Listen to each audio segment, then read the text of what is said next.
প্রিয় দর্শক সবাই কেমন আছেন? চলে আসলাম আজ আরও একটি গুরুত্বপূর্ণ আবহাওয়ার খবর নিয়ে। আজ রাতেও ঝড় বৃষ্টি এবং আগামী 24 থেকে 48 ঘন্টার মধ্যে বাংলার অনেক জেলায় ধেয়ে আসছে প্রচণ্ড বজ্রসহ ঝড় বৃষ্টি।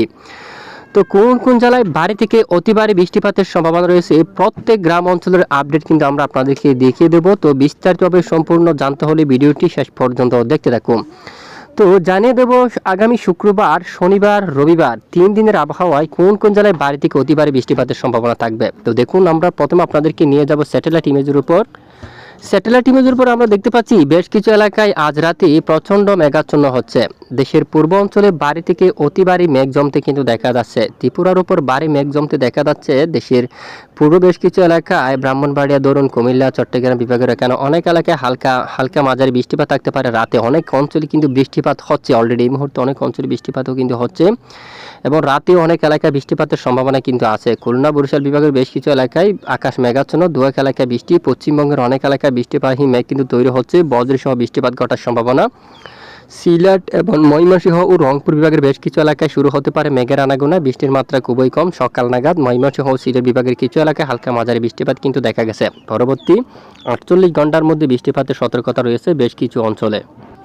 এইবার আমরা সরাসরি আপনাদেরকে বৃষ্টিবাহী মোডে নিয়ে আসলাম। আগামী শুক্রবার 28 জুনের যে আপডেট রয়েছে সেখান থেকে আমরা দেখতে পাচ্ছি দেশের বেশ কিছু এলাকায় আকাশ মেঘাচ্ছন্ন থাকার সম্ভাবনা রয়েছে। হালকা বৃষ্টিপাত শুরু হতে পারে। এখানে যে মেঘ রয়েছে এখান থেকে বরিশাল, বাকেরগঞ্জ, পটুয়াখালী, বরগুনা, কলাপাড়া, বাকেরহাট, এখানে গোপালগঞ্জ সহ এই সবটুকু এলাকায় মেঘলা আকাশ। এই মেঘ থেকে দু এক এলাকায় বৃষ্টি হতে পারে, তবে সব জায়গায় বৃষ্টিপাত থাকবে না, আকাশ মেঘলা থাকবে। এবং এদিকে নারায়ণগঞ্জ, ঢাকা, ফরিদপুর, রাজবাড়ী, গাজীপুর, শ্রীপুর, টাঙ্গাইল সহ সবটুকু এলাকায় মেঘলা আকাশ থাকবে। এখান থেকে দু এক এলাকায় বৃষ্টিপাত হতে পারে এরকম। এবং উত্তরে কুড়িগ্রাম সহ ওদিকে কিন্তু বৃষ্টিপাতের সম্ভাবনা। হলুদ কালার যে লাল কালার যে মেঘটি রয়েছে এখান থেকে আমরা দেখতে পাচ্ছি জলপাইগুড়ি, শিলিগুড়ি সহ আশেপাশে অনেক এলাকায় বজ্র বিদ্যুৎ সহ বৃষ্টিপাত থাকার সম্ভাবনা রয়েছে। এবং আর কোন কোন জেলাগুলোর উপর বৃষ্টিপাতের সম্ভাবনা আমরা একটু লাইভ ট্রেক করে দেখি। 2-3 ঘন্টা করে করে লাইভ ট্রেক করে আকাশ মেঘাচ্ছন্ন। এবং 28 জুন বিকেল বা রাতে চলে আসলাম, আকাশ মেঘাচ্ছন্ন বেশ কিছু অঞ্চল জুড়ে। এবং 29 জুনের যে আপডেট রয়েছে বৃষ্টিপাত একদম ভুটানের উপর রয়েছে। গুয়াহাটি, উত্তর শিলিগুড়ি বা আরও উত্তরে বৃষ্টিপাত রয়েছে। দেশের উপর বৃষ্টির সম্ভাবনা হালকা মাঝারি কিছুটা তৈরি হচ্ছে 29 জুন থেকে। এরই মাঝে টাঙ্গাইল অথবা এখানে মেঘ তৈরি হয়ে বৃষ্টিপাত ঘটার সম্ভাবনা। রাজবাড়ী, পাবনা, ফরিদপুর, এদিকে তারপর গোপালগঞ্জ, খুলনা, যশোর অঞ্চল দিয়ে মেঘ তৈরি হতে পারে। এবং এদিকে মধুপুর, ময়মনসিংহ, কিশোরগঞ্জ, নান্দাইল, জামালপুরের দিকে বগুড়া, নন্দিনীগ্রাম এবং রাজশাহী, এখানে চাপাই নবাবগঞ্জ এই এলাকার দিকে, এখানে বহরমপুর দিকে পশ্চিমবঙ্গের দু এক এলাকায় হালকা মাঝারি বৃষ্টিপাত শুরু হওয়ার সম্ভাবনা কিন্তু দেখা যাচ্ছে। এবং 29 জুন এখানে আবহাওয়ার গ্লোবাল ফোরকাস্ট সিস্টেম মডেল অনুযায়ী জামশেদপুরের দিকে, বাঁকুড়ার দিকে এবং রঘুনাথপুর, পুরুলিয়া এই যে সবটুকু এলাকা দেখো, আসানসোল সহ ভারতের এখানে সারেঙ্গা, এখানে চাকুলিয়া, খড়গপুর, চন্দ্রকোনা অনেক এলাকায়, এখানে অনেক এলাকায় ভারী থেকে অতি ভারী ঝড় বৃষ্টিপাতের সম্ভাবনা, প্রচণ্ড বজ্রসহ বৃষ্টিপাত থাকার সম্ভাবনা 29 বা 30 জুন থেকে।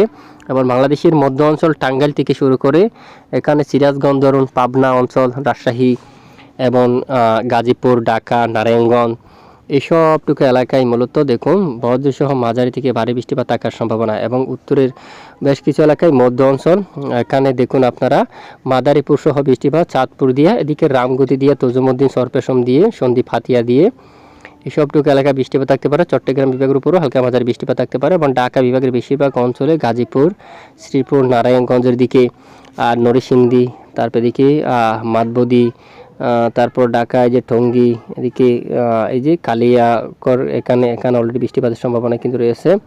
তারপর এদিকে ঘাটাইল, গোপালপুর এবং দামবাড়ি, সিরাজগঞ্জ সহ টাঙ্গাইল, গাজীপুর এবং সরিষাবাড়ি এই সবটুকু এলাকায় বৃষ্টিপাতের প্রবল সম্ভাবনা। উত্তরবঙ্গেরও অনেক এলাকায় হালকা মাঝারি বজ্রসহ বৃষ্টিপাতের প্রবল সম্ভাবনা রয়েছে। মূলত দেশের দিকে মাসের শেষের দিকে বা 29-30 তারিখ থেকে নতুন সপ্তাহে, জুলাই মাসের প্রথম সপ্তাহে দেয়া আসছে ব্যাপক আকারে ঝড় বৃষ্টি, বর্ষার ভারী বৃষ্টি, মুষলধারে বৃষ্টিপাত ঘটাতে পারে। বর্ষার ভারী বৃষ্টিপাত, কিছু এলাকায় ভারী বৃষ্টি বন্যায় প্লাবিত হতে পারে, এমনটাই আবার উঠে আসছে। দেখুন সিলেট বিভাগের উত্তর অনেক এলাকায়, দার্জিলিং, চরে, এখানে শিলং, চিরাপুঞ্জি, জৈন্তাপুর, জাওয়াই ব্যাপক মেঘ তৈরি হয়ে ভারী বৃষ্টিপাত ঘটার সম্ভাবনা কিন্তু দেখা যাচ্ছে। এখানেও মাঝারি থেকে ভারী বৃষ্টিপাত থাকার প্রবল সম্ভাবনা কিন্তু রয়েছে। এরই মাঝে আগামী মূলত 28 জুন থেকে দক্ষিণের অনেক এলাকায় দমকা বাতাস কিন্তু শুরু হতে পারে। উপকূলীয় বিশেষ করে চট্টগ্রাম বিভাগের বেশ কিছু এলাকা জুড়ে দমকা বাতাস শুরু হতে পারে। কক্সবাজার, টেকনাফ, চানমাটিং, কুতুবদিয়া দেখুন ঘন্টায় ৪৪ কিলোমিটার বেগে, এখানে 50 কিলোমিটার বেগে।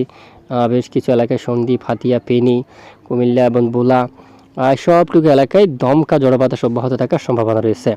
এবং তাপমাত্রা দেশের কোথাও তেমন তাপপ্রবাহ চালু নেই, ইতিমধ্যে তাপমাত্রা ৩০-৩২ এরকম থাকতে পারে দেশের উপর। অস্বস্তিকর গুমট ব্যবসা গরমও কম রয়েছে, দক্ষিণের দু এক এলাকায় হালকা রয়েছে, এরকম আপডেট রয়েছে ইতিমধ্যে। তো এ হচ্ছে আজকের আবহাওয়ার আপডেট। এতক্ষণ আমাদের সঙ্গে থাকার জন্য ধন্যবাদ।